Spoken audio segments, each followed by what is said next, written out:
All right, Shalom. First and foremost, I want to give all praises, glory, and honor to Yahweh, Ba'ashem, Yahweh Shai, Ba'ashem, Rachak Kodash. Double honors to the elder apostles of Great Millstone who rule well. And salutation and much love to you, Akim, out there pushing out his word in truth and sincerity. And this is the brother Oz from Great Millstone, Tampa, with another video real quick. Just gonna speak on prophecy. As you see, the signs of the Lord's return are at hand. All right, the things that the Lord said will be taking place, sure enough, they're taking place. All right, you take a look around in the world right now, and it's in turmoil, it's in chaos. Okay, a lot of destruction, death. All right, and it's only going to get worse and worse as the days continue. So I'm not going to go into any article specifically, but just go to RT. You got the wars over there in Israel, in Gaza, or the Palestinian. All right, you got uproars of people throughout the four corners of the earth. Okay, you got Chariots of the Lord videos being released by the U.S. government. Here goes some uproars of the people in Paris. What else you got? You got the whole situation in Colombia. Okay, you got sedition here in America. It's divided. All right, and as Yahushua said, a kingdom divided cannot stand. All right, so America's the most divided it's ever been, and it's only going to continue to get worse. What else? See what else? Articles come up here.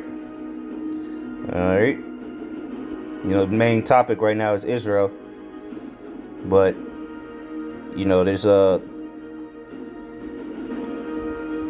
what's it called? Uproars of people all over the world. All right, India,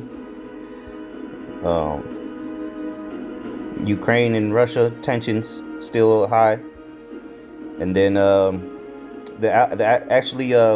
some of the missiles that blew up over there in Gaza was actually Al Jazeera building, flattens Gaza building housing Al Jazeera Live, because they're about to make some moves. As the scriptures say, the least of the flock shall draw them out. Well, the first thing you do when you're gonna fuck a country up is you get rid of their media. So now you can set the narrative. But nonetheless, just go through what's going on in the world right now, and you see that it ain't looking too good. All right, so let's go to 2nd Ezra chapter 8, verse 50. It says, 2nd Ezra 8 and 50, for many great miseries shall be done to them that in the latter time shall dwell in the world, because they have walked in great pride. Right, and that's why you see all these miseries coming upon this earth. All this chaos, okay? Death and destruction and turmoil. You name it, it's taking place. And that's how we know we're in the latter times. We're in the last days. Because of all these miseries, and they're going to continually and progressively get worse. It's not going to get better. All right, now they're dying down on the mandates of the fucking mask. But what's that going to lead to? It's going to lead to the MOB, the mark of the beast, because you're going to have to verify and prove that you did take the elixir. But nonetheless, the Lord is nigh at hand. Just get it done. And again, this just because you see missiles flying over there in Israel doesn't mean the Lord's going to come back tomorrow. But this is definitely the build up to the Lord's return. All right, to World War III, to the mark of the beast, so on and so forth. Because until the mark of the beast is made mandatory, World War III ain't gonna fully pop off. Even though we're already in it, it's just in the beginning stages. All right, so let's go to Matthew 24 and 6. It says, Matthew 24 and 6, and ye shall hear of wars and rumors of wars. See that ye be not troubled, for all these things must come to pass, but the end is not yet. So right, so we've been seeing wars and hearing of rumors of wars for years now. But now you see how it's building up, and it's getting more intense. All right, the Levant region, or the Middle East, if you will, that the tensions have been escalating. Nations have been moving troops, moving military supplies, okay, into that region. And now the thing is about to boil over. The pot is about to boil over. All right, verse 7, it says, "For nation shall rise against nation, and kingdom against kingdom, and there shall be famines and pestilences and earthquakes in diverse places." All right, and that's what you got going on. And they've been happening. See, that's the thing. We're not in, it's not beginning. It's already begun. We're getting to the finale of this thing. We've been hearing about wars, rumors for wars for a good 10 years now. And I'm talking about on another level, though. People say, "Oh, there's always been wars." Well, not like you've seen in the last 10 years. All right, and the earthquakes, pestilences, people, nation against nation, all these uproars of the people, even amongst their own nations or their own countries. Verse 8, all these are the beginning of sorrows, right? Because this is just, even though we're not in the beginning no more, we're more like in the middle of it. We slap dab in the middle of the chaos. And the next thing is the mark of the beast, okay, World War III, and then the return of our Lord. So there's really not much prophecies left for the Lord to return. So because these things are picking up, these end time prophecies, they're happening right in front of your face. And if you can't see it, then you're just an idiot. So let's go to 2nd Ezra 16. I'll just get straight to the point that I want to get. Is 2nd Ezra 16 and 18, the beginning of sorrows, right? We just read about the beginning of sorrows would be what? The signs of the Lord's return. All right, because the disciples, they asked him what would be the signs of the time. So he was telling them, this is what you're going to see, this is what you're going to hear.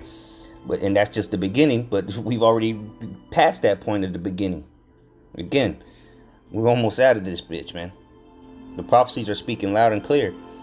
It says the beginning of famine. So like the beginning of sorrows and great mourning. The beginning of famine and great death. And then you're going to see a lot of more people starving to death. You will see that very soon. Especially here in America. It says the beginning of wars. Right?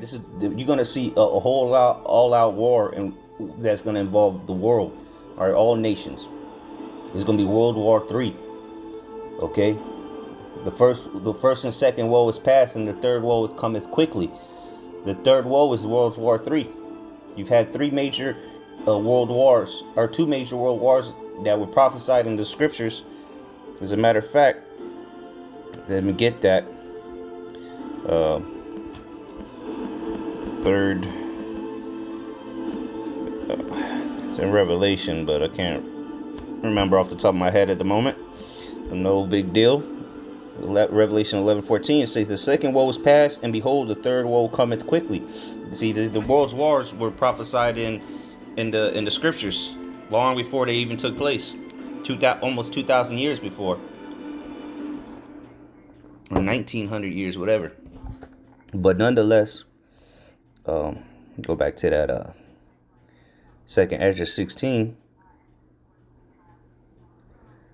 It says, the beginning of sorrows and great mourning, the beginning of famine and great death, the beginning of wars, and the powers shall stand in fear. The beginning of evils, right? The powers are standing in fear because they seeing that the words of the Lord are true. All right, they're seeing the prophecies come to pass, and they can't do a damn thing about it. Even though they're trying to escape, though they dig into hell, the Lord's going to bring them out. All right, Esau setting up Space Force, doing this, doing that. All right, it's not going to work, and they're starting to fear. They're seeing this. First of all, they're seeing the elect standing upon their feet, boldly proclaiming Yahweh Bashim Yahushua, and proclaiming the truth and declaring the prophecies of the Lord. That's putting them in fear. But when they see the actual prophecies come to pass, they can't do nothing about it. All right, and the final prophecies are coming. It says, at the beginning of evils, what shall I do when these evils shall come? Behold, famine and plague, tribulation and anguish are sent as scourges for amendment.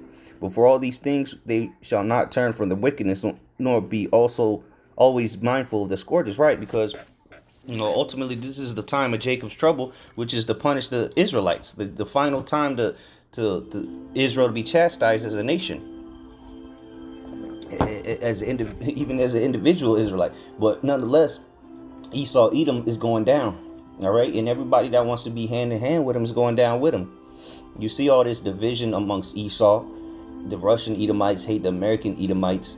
The Amalek hates all the Edomites, and they all hate him as well. So they're divided and they're finished. All right. And the next thing to come is the Lord's return and put them out of their misery. All right. Second Esdras 9, and I'll start at 1. It says, He answered me then and said, Measure thou the time diligently in itself, and when thou seest part of the signs past which I have told thee before, then shalt thou understand that it is the very same time wherein the highest will begin to visit the world which he made. So how's the Lord visiting the world? Through his prophecies. And he's gonna send his only begotten son, all right, Yahushai, to come and establish judgment of the Lord. All right, come and give a recompense. Come and bring his wrath, his anger, his fury. He's gonna send his son to do that.